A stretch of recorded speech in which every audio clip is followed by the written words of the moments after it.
Bismillahirrahmanirrahim. Assalamualaikum warahmatullahi wabarakatuh. Alhamdulillahirabbil alamin. Salatu wassalamu ala asrafil anbiya'i wal mursalin wa ala alihi wa ashabihi ajma'in, amma ba'd.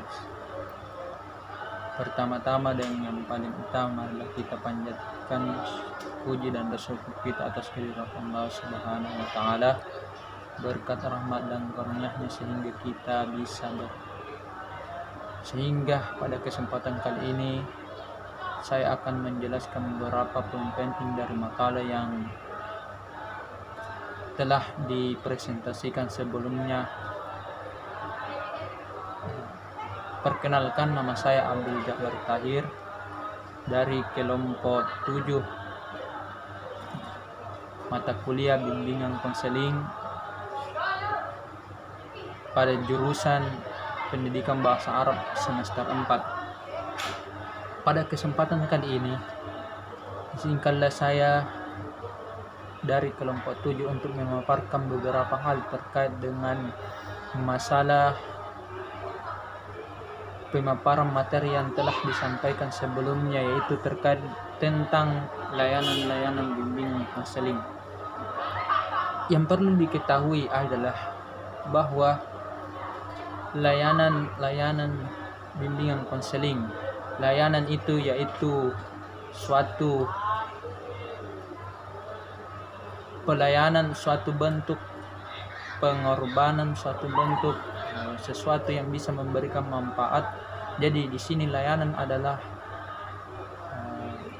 kita berbicara tentang layanan konseling. Jadi layanan konseling apa yang dibutuhkan oleh klien, itulah yang telah diberikan dan disampaikan, yang diberikan kepada klien dengan bentuk-bentuk layanan dari seorang konselor. Adapun layanan konseling, di antaranya ada beberapa hal. Yang pertama yaitu layanan orientasi. Di sini kita berbicara tentang orientasi, maka otomatis kita berbicara tentang suatu layanan yang dimana seorang konselor memberikan penjelasan kepada seorang klien untuk bagaimana sehingga dia bisa memahami apa yang menjadi permasalahan di sekitarnya, apa yang menjadi permasalahan dalam pribadinya. Jadi orientasi adalah memberikan pencerahan, penjelasan kepada seorang klien untuk bagaimana menghadapi permasalahan yang dihadapinya. Kemudian yang kedua, layanan pembelajaran. Layanan pembelajaran yaitu layanan yang diberikan oleh seorang konselor kepada seorang siswa, karena kita berbicara tentang klien khususnya kepada siswa, maka otomatis kita berbicara tentang pembelajaran. Jadi layanan pembelajaran yaitu layanan yang diberikan seorang konselor untuk bagaimana klien atau seorang siswa itu bisa mendapatkan pembelajaran dari apa-apa yang telah disampaikan oleh seorang konselor. Yang ketiga adalah layanan informasi.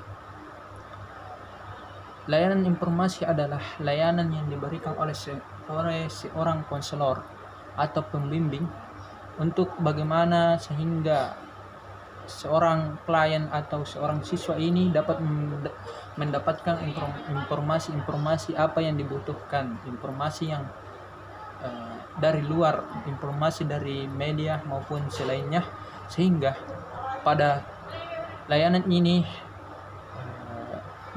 media dapat berperan aktif untuk memberikan sebuah layanan kepada seorang klien atau seorang siswa. Yang selanjutnya adalah penempatan dan penyaluran.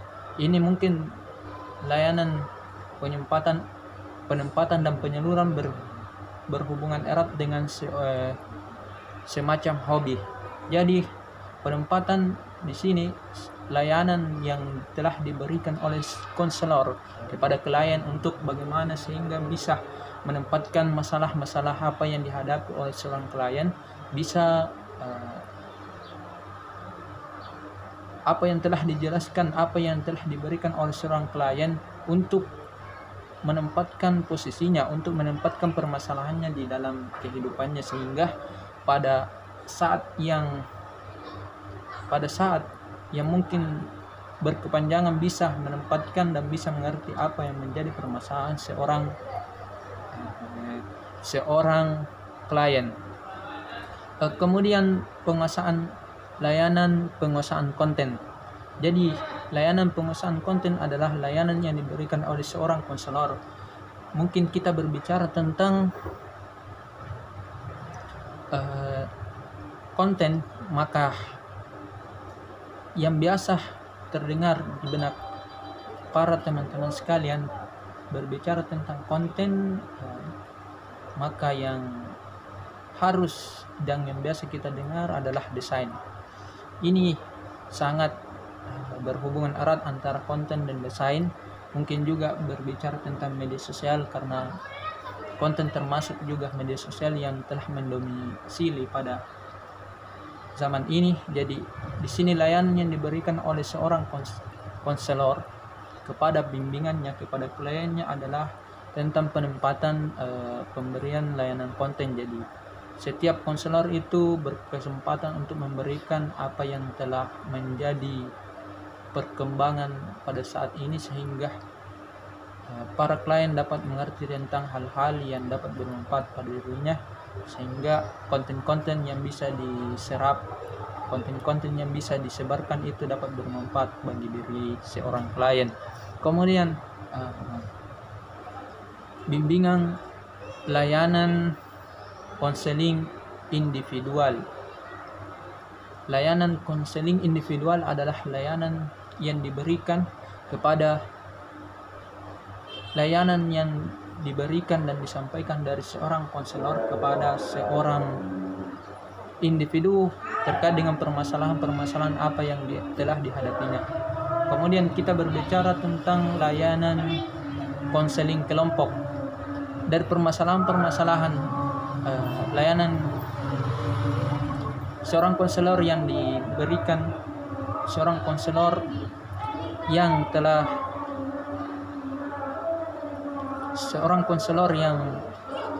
memberikan penjelasan kepada per klien itu digabungkan, sehingga disimpulkan bahwa apa-apa yang menjadi permasalahan kelompok itu yang bisa dibagikan kepada seorang klien. Kemudian yang selanjutnya layanan konsultasi. Ini berhubungan erat dengan permasalahan pribadi, karena seorang konselor itu dan seorang klien itu saling berhubungan. Maka setiap permasalahan yang dihadapi oleh seorang klien harus dikonsultasikan kepada seorang konselor, sehingga pada kesempatan dan di lain waktu konselor itu bisa mengerti apa-apa yang menjadi permasalahan dari seorang klien, sehingga ada timbal balik yang terjadi antara klien dengan seorang konselor. Bukan hanya seorang konselor yang memberikan penjelasan kepada klien atau peserta didik, tapi ada juga timbal balik. Seorang klien bisa menyampaikan curhatan hatinya, bisa menyampaikan apa-apa yang menjadi permasalahan pada permasalahannya, sehingga bisa diatasi bersama. Kemudian layanan mediasi. Layanan mediasi adalah layanan yang diberikan kepada seorang konselor untuk menyampaikan hal-hal yang dapat meningkatkan permasalahan seorang klien.